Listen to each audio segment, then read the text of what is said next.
मेरा नाम कासिम है। हम पंजाब के एक छोटे से शहर में रहा करते थे। अपने वालिदैन का मैं अकेला बेटा था, जबकि मुझसे छोटी 3 बहनें थीं। पहली का नाम आलिया, दूसरी का नाम आसमा और तीसरी का नाम नादिया था। मैं इन दिनों एक अच्छे कॉलेज में पढ़ता था और सेकंड ईयर का तालिब इल्म था। मेरे से छोटी बहन आलिया मैट्रिक में थी, इससे छोटी आसमा 9वीं में, जबकि इससे छोटी नादिया 8वीं क्लास में थी। मेरे वालिद की पूरे इलाके में बहुत इज्जत थी। इनका इलाके के एक बड़े बाज़ार में जनरल स्टोर था, लेकिन मेरे वालिद चाहते थे कि मैं पढ़ लिख कर कोई आला मुकाम हासिल करूं। अलबत्ता बेटियों के बारे में इनकी सोच थी कि मैट्रिक कर लें तो जल्द अज जल्द इनकी शादी कर दी जाए, और उन्होंने यही किया। जैसे ही आलिया ने मैट्रिक किया, इसकी शादी तय कर दी और वो ब्याह कर कराची चली गई। इसके ससुराल वाले पहले इसी शहर के बासी थे, लेकिन काफ़ी अरसा हुआ कराची शिफ्ट हो गए थे। इन्हीं दिनों एक ज़मींदार घराना हमारे मोहल्ले में शिफ्ट हुआ। ये लोग हमारे शहर के एक करीबी गांव से यहाँ शिफ्ट हुए थे। इनकी एक ही बेटी थी जिसका नाम साइमा था, जो मेरी सबसे छोटी बहन की हम उम्र थी। इसी वजह से जल्द ही वो मेरी बहन नादिया की सहेली बन गई। मेरी छोटी बहन की मंगनी भी अब्बू ने अपने एक दूर के कज़न के बेटे से कर दी थी। वो लोग भी इसी इलाके में रहते थे। इसके मंगेतर का नाम अरशद था। बहुत अच्छा लड़का था, निहायत शरीफ और ख़ूबसूरत जवान था। मंगनी हो जाने के बावजूद हमारे घर ज़्यादा ना आता था। नादिया की ये सहेली अक्सर हमारे घर भी आती रहती थी। बहुत चंचल और शौक किस्म की लड़की थी। नादिया के स्कूल में ही दाखिला ले लिया था और स्कूल भी इसके साथ आती जाती थी। आलिया शादी के 6 माह बाद अपने मैके आई तो हम सब बहुत खुश थे। काफ़ी अरसे बाद अपनी बहन को देखा था, क्योंकि इन दिनों ना तो मोबाइल का दौर था और टेलीफोन की सहूलत भी इतनी ज़्यादा ना थी। ख़त व किताबत से ही राब्ता रहता था। मेरे बहनोई को ऑफिस से छुट्टी ना मिल सकी थी, इसलिए वो अपने देवर मंसूर के साथ 15 दिन के लिए आई थी। मंसूर इंतहाई खूबरू जवान था, लेकिन इंतहाई मुहज़्ज़िब और आला इखलाक का हामिल था और हमारे घर में बहुत लिए दिए रहता था। ख़ास तौर पर घर की ख़वातीन से दूर दूर ही रहता था। इस दौरान साइमा भी हमारे घर कुछ ज़्यादा आने लगी थी और वो तो किसी झिझक के बग़ैर मंसूर से फ्री हो जाती और बातें करती रहती, जबकि मंसूर इसके आने से थोड़ा सा परेशान हो जाता था। एक दिन घर में एक ऐसा वाक़या हो गया कि जिसने हम सब का सुकून बर्बाद कर दिया। मेरे वालिद शाम को घर आए तो उन्होंने ख़ुद अपनी आंखों से देखा कि मेरी छोटी बहन नादिया मंसूर को एक ख़त देकर कमरे में घुस गई। वालिद ये देखकर बहुत गुस्से में आ गए, लेकिन उन्होंने अपने आप को कंट्रोल कर लिया, क्योंकि अगले दिन बेटी ने वापस चले जाना था। वो नहीं चाहते थे कि बेटी के ससुराल में कोई गलत मैसेज जाए। आलिया के जाने के बाद वालिद ने नादिया को आड़े हाथों लिया और इसका घर से निकलना बंद कर दिया। वो बहुत रूहान सी हो गई थी। मुझे भी इस पर बहुत गुस्सा था, लेकिन छोटी थी इसलिए मैं अपने गुस्से को पी गया। लेकिन मैंने इससे पूछा ज़रूर कि जब तुम्हारी मंगनी हो चुकी है तो तुमने ये हरकत क्यों की। इसने बताया कि मैं तो अपने मंगेतर को ही पसंद करती हूँ, लेकिन ये जो ख़त था वो साइमा ने मुझे दिया था कि मंसूर को दे दूँ। हालांकि मैं ये काम करना नहीं चाहती थी, लेकिन इसने ज़बरदस्ती दोस्ती की कस्में देकर मुझे मजबूर किया। मैंने अपने वालिद को जब ये बताया तो उन्होंने ख़त लिख कर आलिया से पता कराया कि वह मंसूर से पूछकर बताए। वहाँ से मंसूर ने ख़ुद वालिद साहब के नाम ख़त में ये तस्लीम किया कि वो ख़त साइमा की तरफ से था, और इसने साथ में वो ख़त भी वालिद साहब को भेज दिया। इस तरह तस्दीक हो गई कि वो ख़त साइमा ने ही लिखा था। इस दौरान साइमा को भी सूरत हाल की संगीनी का एहसास हो गया था। इसने अपने आप को बचाने के लिए मोहल्ले में ये बात उड़ा दी کہ نادیہ اپنی بہن کے دیور کو لو لیٹر دیتے ہوئے پکڑی گئی ہے۔ بس پھر کیا تھا، یہ بات جنگل کی آگ کی طرح محلے میں پھیل گئی اور نادیہ کے ہونے والے سسرال بھی پہنچ گئی۔ نتیجتاً انہوں نے بغیر کچھ جانے منگنی توڑ دی۔ اس طرح میری ناسمجھ بہن کی چالاک سہیلی نے اپنی جان بچانے کے لیے نہ صرف میری بہن کی زندگی تباہ کر دی بلکہ ہماری فیملی کو بھی بدنام کر دیا۔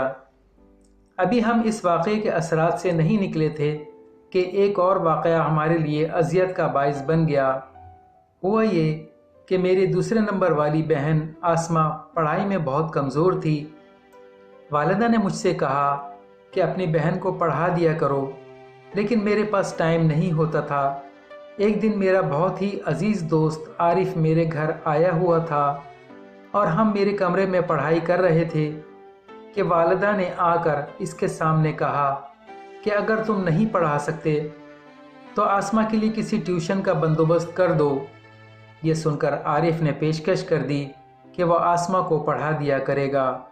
میں نے بھی سوچا چلو عارف میرے بچپن کا دوست ہے اور قابل اعتبار بھی ہے، یہ ٹھیک رہے گا۔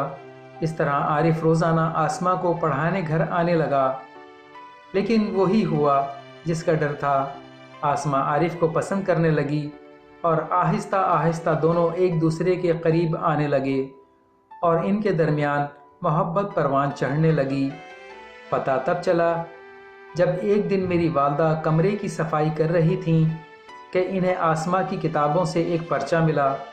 وہ سمجھیں کہ شاید کوئی نوٹس وغیرہ کا پرچہ ہوگا، یہ سوچ کر انہوں نے دوبارہ کتاب میں رکھ دیا، لیکن دوسرے ہی لمحے ان کی چھٹی حس نے کام کیا تو انہوں نے دوبارہ اس پرچے کو نکال لیا اور پڑھنے لگیں۔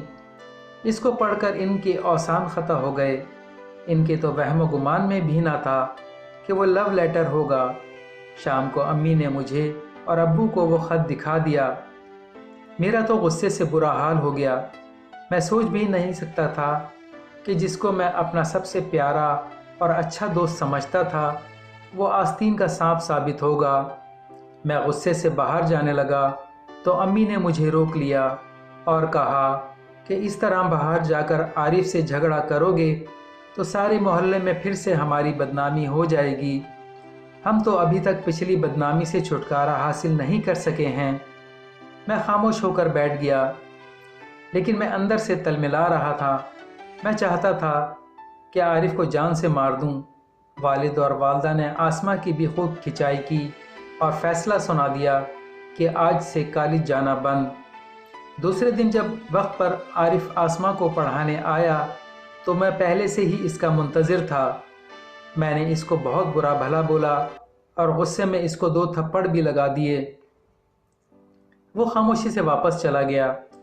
اس کے بعد میں نے لاہور میں ایک یونیورسٹی میں داخلہ لے لیا اور وہاں جا کر ہاسٹل میں رہنے لگا۔ ادھر آسمہ عارف کے پیار میں پاگل ہو گئی تھی۔ وہ لوگ چوری چھپے باہر ملنے لگے۔ صرف چھوٹی بہن نادیہ کو اس بارے میں پتہ چل گیا تھا اور اس نے بھی آسمہ کو سمجھانے کی کوشش کی کہ وہ ایسا نہ کرے، اپنے خاندان کی عزت کو داؤ پر نہ لگائے، لیکن اس پر تو عشق کا بھوت سوار ہو چکا تھا۔ اب اس نے تمام حدیں توڑ کر عارف کو خاموشی سے رات کو گھر میں بھی بلانا شروع کر دیا تھا۔ جب سب گھر والے سو جایا کرتے تھے عارف فجر تک وہاں رہتا اور پھر چلا جاتا تھا۔ آسمہ نے تمام حدیں پار کر لی تھیں۔ وہ دونوں میاں بیوی کی طرح اپنی راتیں بسر کر رہے تھے اور پھر اس برائی کا نتیجہ ظاہر ہو گیا۔ آسمہ امید سے ہو گئی۔ عارف نے کوشش کی کہ کسی طرح ابورشن کروا لیں، لیکن کسی ڈاکٹر نے حامی نہ بھری اور پھر وقت زیادہ ہونے کی وجہ سے بھی یہ ممکن نہ رہا۔ اب ان کے پاس صرف ایک ہی راستہ رہ گیا کہ وہ خاموشی سے گھر سے بھاگ جائیں، اور انہوں نے یہی کیا۔ ایک دن جب امی صبح اٹھیں تو آسمہ گھر میں نہیں تھی۔ یہ دن میرے والدین کے لیے قیامت سے کم نہیں تھا۔ وہ لوگ رو دھو کر چپ ہو گئے اور اس مسئلے پر خاموشی اختیار کر لی، اور بدنامی سے بچنے کے لیے محلے والوں کو یہی بتایا کہ آسمہ نے بھی لاہور کے کالج میں داخلہ لے لیا ہے اور وہاں پڑھنے چلی گئی ہے۔ مجھے بھی انہوں نے خبر نہ دی۔ लेकिन जब मैं छुट्टी पर घर आया तब मुझे वालिदा ने बता दिया। मैं गुस्से में बहुत तिल मिलाया।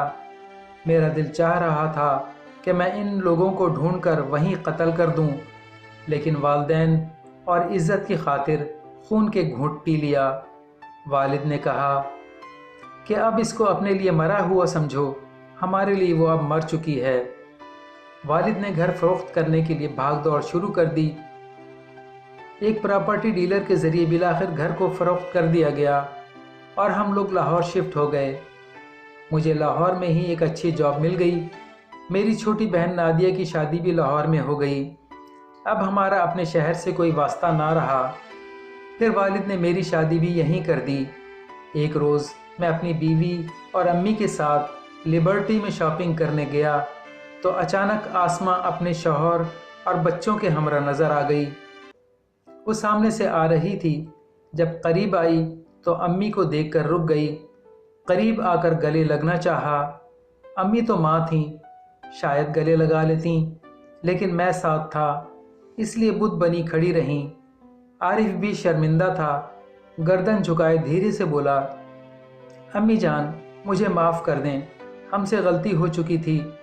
अगर मैं निदा से शादी ना करता तब भी आपकी इज्जत पर बन जाती। हमारे पास और कोई दूसरा रास्ता ना था। मैंने बहुत ज़ब्त से काम लिया। सिर्फ आसमा से इतना कहा कि तुम हमारे लिए मर चुकी हो और अम्मी का हाथ पकड़कर आगे बढ़ गया।